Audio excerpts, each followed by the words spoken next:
Assalamualaikum warahmatullahi wabarakatuh. Bersama saya Fitro Rahayu Ningtyas. Kali ini kita akan belajar mengenai salah satu topik, yaitu mengenai penilaian pembelajaran. Nah, penilaian pembelajaran ini masing-masing memiliki banyak sekali materi atau pengetahuan. Salah satunya yaitu tentang analisis butir soal. Nah, di sini yang akan kita bahas kali ini mengenai analisis butir soal. Nah, apa sih sebenarnya analisis butir soal itu? Nah, mari kita simak penjelasan berikutnya. Analisis butir soal adalah kegiatan yang merupakan proses pengumpulan, peringkasan, dan penggunaan informasi dari jawaban siswa untuk membuat keputusan tentang setiap penilaian. Pendapat menurut Nitko. Nah, lalu tujuan dari analisis butir soal ini apa? Yaitu untuk mengkaji dan menelaah setiap butir soal agar diperoleh soal yang bermutu sebelum soal itu digunakan. Jadi tidak langsung digunakan ketika kita membuat sebuah soal, tapi kita harus menelaah dulu. Kemudian yang kedua yaitu untuk membantu meningkatkan tes melalui revisi atau membuang soal yang tidak efektif. Jadi soal yang tidak efektif tidak perlu kita pakai. Kemudian yang ketiga yaitu untuk mengetahui informasi diagnostik pada siswa, apakah mereka sudah atau belum memahami materi yang telah diajarkan. Nah, untuk selanjutnya ada dua cara untuk menelaah butir soal. Yang pertama yaitu dengan cara kualitatif. Nah, secara kualitatif dilakukan berdasarkan kaidah penulisan soal yang melalui tes tertulis, perbuatan, dan sikap. Nah, penelaahan ini dilakukan sebelum ujian dilaksanakan. Nah, sedangkan yang kedua yaitu penelaahan secara kuantitatif. Secara kuantitatif, penelaahan butir soal didasarkan pada data empirik dari butir soal yang bersangkutan. Data empirik ini didapatkan setelah melalui atau melaksanakan ujian.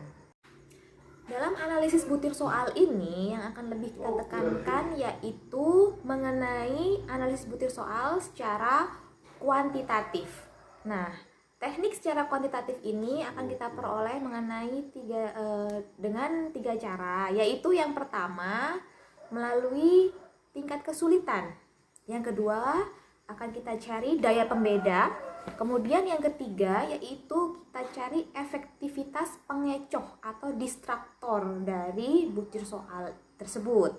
Yang pertama yaitu kita akan mencari tingkat kesulitan dari soal tersebut. Nah, di sini ada rumus untuk mencari tingkat kesulitan soal, yaitu bisa diketahui yaitu ada P, B, dan JS. P adalah indeks kesulitan, B jumlah siswa yang menjawab benar, dan JS jumlah siswa mengikuti tes. Dan bisa dilihat juga tabel tingkat kesulitan naskah soal, yaitu ada berbagai tingkatan tingkat kesulitan, yaitu ada sukar, kemudian sukar dengan nilai rentang 0,00 sampai 0,25. Sedangkan untuk sedang yaitu jika diperoleh nilai tingkat kesulitannya 0,26 sampai dengan 0,75. Sedangkan untuk mudah ya, untuk nilai P rentang antara 0,76 sampai dengan 1,00. Nah, untuk selanjutnya yaitu untuk mencari daya pembeda. Apakah soal tersebut memiliki daya pembeda yang bagus? Nah, di sini ada rumusnya yaitu daya pembeda sama dengan BA dikurangi BB per JA plus JB dibagi 2. Nah, ini rumusnya yaitu daya pembeda sama dengan jumlah kelompok atas yang menjawab benar dikurangi oleh jumlah siswa kelompok bawah yang menjawab benar dibagi oleh jumlah siswa kelompok atas yang berasal dari 27% dari seluruh jumlah siswa ditambah jumlah siswa kelompok bawah sebesar 27% juga dari siswa dengan rankingan 27% dari seluruh jumlah siswa.